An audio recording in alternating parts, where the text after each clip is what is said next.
Assalamualaikum warahmatullahi wabarakatuh. Perkenalkan, nama saya Frisma Primaldi. Saya di sini akan menjelaskan tentang 7 pilar komunikasi bisnis.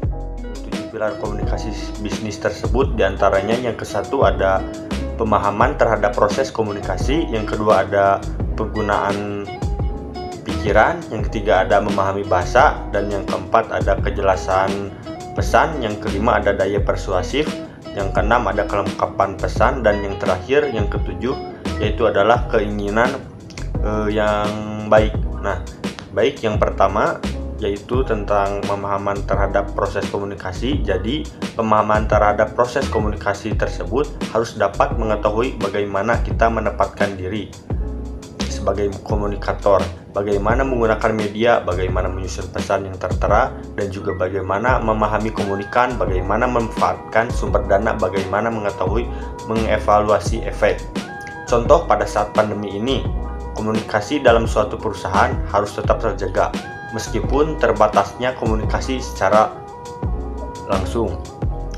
Yang kedua, ada penggunaan pikiran. Nah, dalam penggunaan pikiran tersebut, penggunaan komunikasi bisnis tidak selalu harus komunikasi massa. Jadi kadang-kadang juga bisa komunikasi personal atau juga komunikasi antar kelompok. Dalam komunikasi sejak awal kita harus berpikir, think before communication. Jadi sebagai komunikator kita harus bisa mengontrol proses komunikasi dan feeling yang diarahkan agar sesuatu jalur telah ditentukan. Setelah mengontrol feeling, kemudian diciptakan logic and thinking, lalu creative thinking. Nah,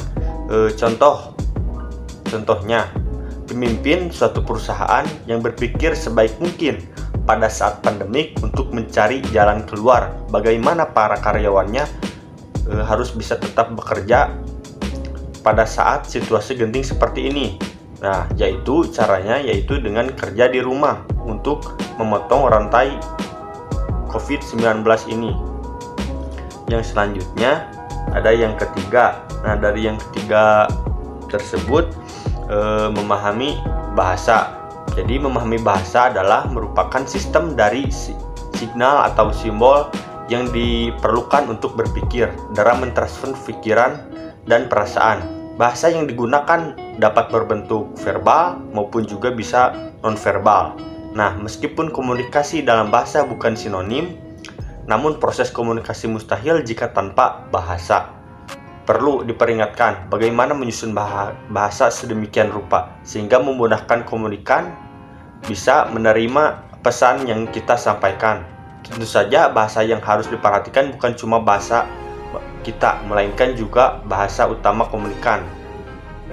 Contohnya dari memahami bahasa tersebut yaitu sekretaris perusahaan yang akan melakukan presentasi data perusahaan pada saat pandemik, tentu melalui daring atau secara online.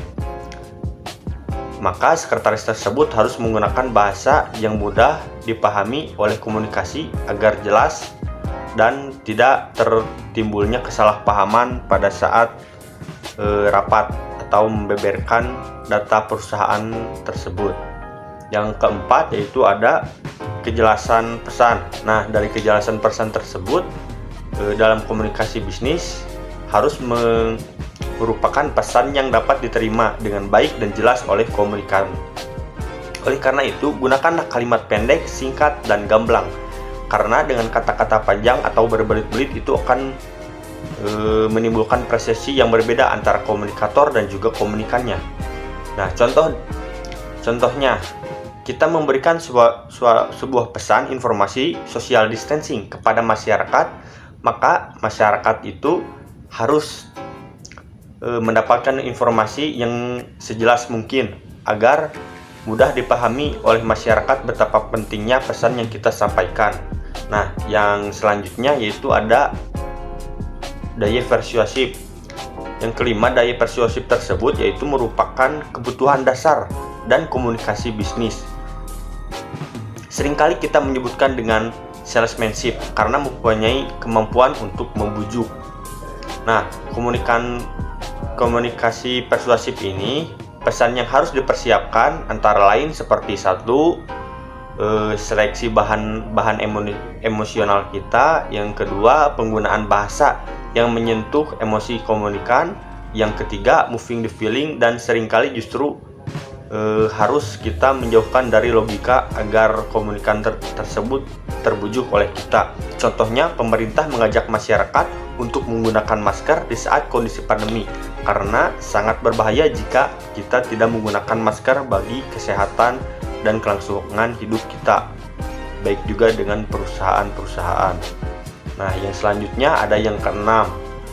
Yang keenam ada kelengkapan pesan. Nah, kelengkapan pesan ini pesan secara utuh dan lengkap, karena akan sangat berbahaya bagi komunikator dalam dunia bisnis jika ia menyembunyikan sesuatu pesan yang penting dari komunikannya. Jadi, kelengkapan diperlukan agar komunikasi clear dan efektif.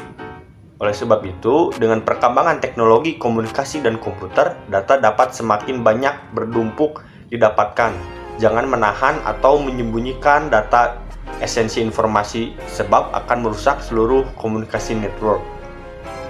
Contohnya, pada saat kondisi genting seperti ini, sekarang pemerintah jangan menyembunyikan pesan penting yang perlu disampaikan kepada masyarakat, karena akan berbahaya jika disembunyikan.